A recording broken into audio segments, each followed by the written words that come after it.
Olá, alunos! Nessa quinzena de ensino remoto, vamos trabalhar o conceito de grandezas em física.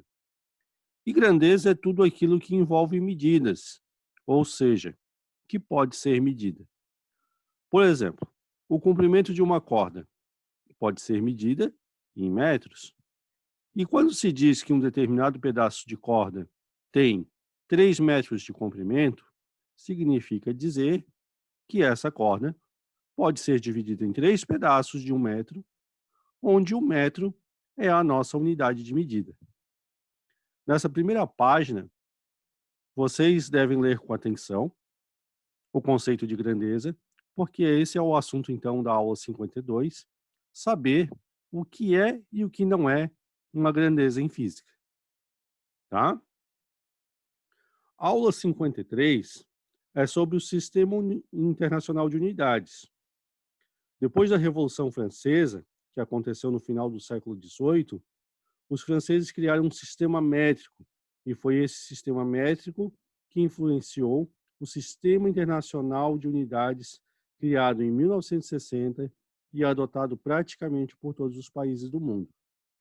Antes de existir o Sistema Internacional de Medidas, o sistema métrico dos franceses era uma medida de comprimento muito utilizada, já internacionalmente naquela época, e também havia uma outra medida de comprimento, que era a jarda, que foi criada pelo rei Henrique I da Inglaterra. Trata-se de uma medida bem imprecisa, porque ela está baseada na distância entre o centro do rosto até a ponta dos dedos do próprio rei Henrique. Em cada país do mundo havia uma medida diferente, e isso dificultava muito o comércio entre os países. E chamar o rei Henrique para medir acabou sendo substituído pelo braço de outras pessoas. Mas cada pessoa tem uma envergadura diferente, né? Uma distância diferente dessa região do corpo. O curioso é que nos Estados Unidos e na Inglaterra, a jarda é utilizada até hoje como forma de medida. Já o metro francês possui réplicas confeccionadas com muita precisão e se difundiu muito mais, tá? É muito comum encontrá-las na fachada dos prédios públicos em Paris, sem contar, né, que hoje o metro é a unidade de comprimento padrão pelo Sistema Internacional de Unidades e por isso, né, nós temos réplicas de metro nas nossas casas, nas réguas, enfim, em várias representações. Ó, para resolver os exercícios dessa quinzena, eu peço que vocês registrem no caderno de vocês as principais medidas desse quadro aqui, tá? Na aula 54, também os que estão nesse quadro aqui, tá? Isso vai ser fundamental para vocês responderem um exercício. Aula 54, deixa eu voltar aqui só um pouquinho. Aula 54 é sobre as grandezas mais comuns nos dias de hoje. Elas são muito úteis para as companhias elétricas cobrarem as faturas, mas elas também são muito úteis para a gente escolher equipamentos que podem gerar economia a médio e longo prazo, né?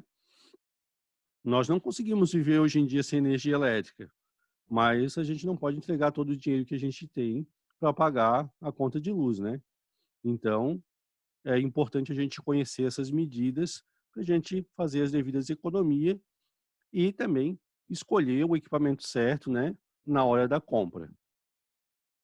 Na aula 55, o assunto são grandezas derivadas. O que são grandezas derivadas?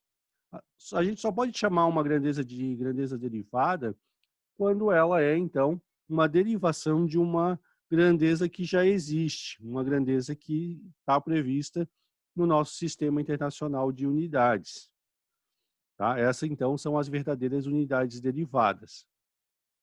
Elas recebem esse nome porque são derivações de grandezas já existentes no Sistema Internacional de Medidas.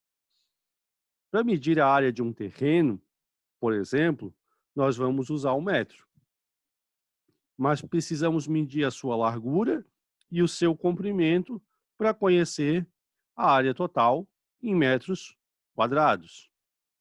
Para medir a área de uma piscina, nós precisamos medir a largura e o comprimento, mas também precisamos medir a sua profundidade ou a sua altura para conhecer a sua área total em metros cúbicos. O metro quadrado e o metro cúbico são grandezas derivadas do metro. Aqui na aula 56, nós vamos ver que sempre a unidade padrão ela tem que estar de acordo com o que está estabelecido no Sistema Internacional de Unidades. Então, é necessário converter sempre as medidas, né? Nós precisamos converter centímetros em metros, quilômetros em metros, porque um metro é a nossa unidade padrão para comprimento, tá? É sempre necessário converter essas medidas, tá, gente? Então, peço que leiam com atenção. A atividade da semana, da quinzena, né? É simples de resolver. Basta vocês registrarem no caderno de vocês o que eu peço nessa videoaula. E lembrando, né, que se tiverem dúvidas, é só vocês me mandarem e-mail, tá, gente? Abraços e até a próxima.